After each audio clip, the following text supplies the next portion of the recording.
You name it. PP. Okay, so we got here's a DVD of the movie Pontypool.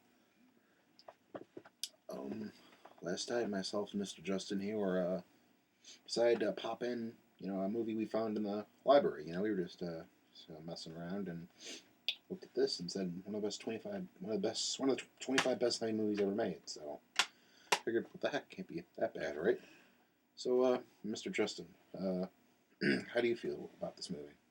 It sort of got boring at points because too much going in one place. Correction, all in one place. So, yeah, but I still liked it. But it had exciting parts and parts that are like, what? So, do you? Yeah, I mean, I think what you mean by that is I've been at college studying film, and a lot of that is it's not visually. It doesn't seeing the problem is a lot of the film was shot in one location in a film. It's sort of a radio sound booth, which got a little boring in the beginning, and about maybe 20 to 30 minutes later, they actually started calling it about real stuff. And we never really left the building. I mean, we saw a little bit of the outside of this place in the beginning, and then we saw a little bit near the middle, but that's about it.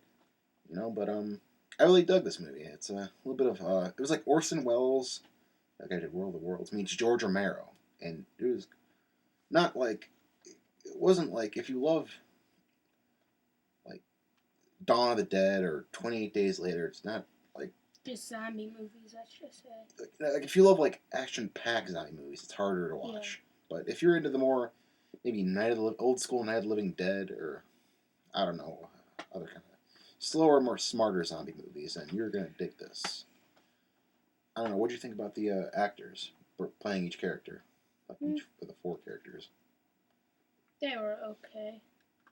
It's just at points where there was a teenager that sounded like he had a baby caught in his throat.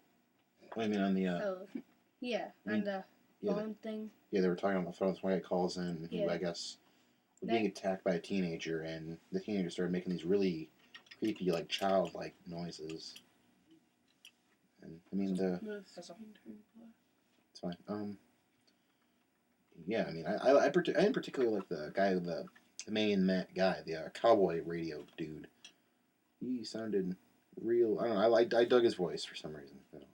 Yeah, he had a nice country voice, and it was nice and bumpy. Let's just say that. Bumpy? No, like you didn't completely understand what happened at the end of the movie, did you? No, not at the first time, but I had to explained it to you that like the counting down was like a nuclear missile or something, something like that coming down to destroy the entire town. But you actually missed during the end credits. I talked about the outbreak, or whatever you want to call it, the sort of zombie-like outbreak spread out of the town and into like North America and sort of like everywhere. Yeah. You missed that because you were like it was like 1 o'clock in the morning or something. You were really tired, but I don't know, like not a lot of moments of gore like you would expect. Like we said, I mean, there was one real moment of gore when the youngest, I want to say she was in her 20-year-old girl, she kind of was running up against the sound booth wall. It was like plastic glasses. Yeah, and she was like running at it, and she started basically trying to break in to get them, but she kind of threw up, and that was probably the goriest moment of the movie. Otherwise, and like what she threw up was like blood with lumps or whatever. I don't know. And then just out of nowhere, right after that, we just saw her fall back. Yeah, I mean, it was probably the most goriest moment of the movie, which is most people these days would be like, well, that's not a lot of gore. Well, then shut up and watch this movie. Yeah. Yeah, it even says on there, shut up or die. Yeah. Right after Pontypool. But, altogether, I would give it an A-. It's cool, it's smart, but it gets a little boring seeing the same location over and over and over and over again. Show me a picture of the guy. The picture of what?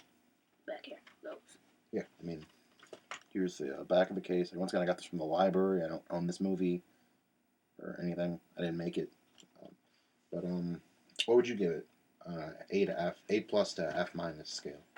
I will give it like a B, even. Well, okay then.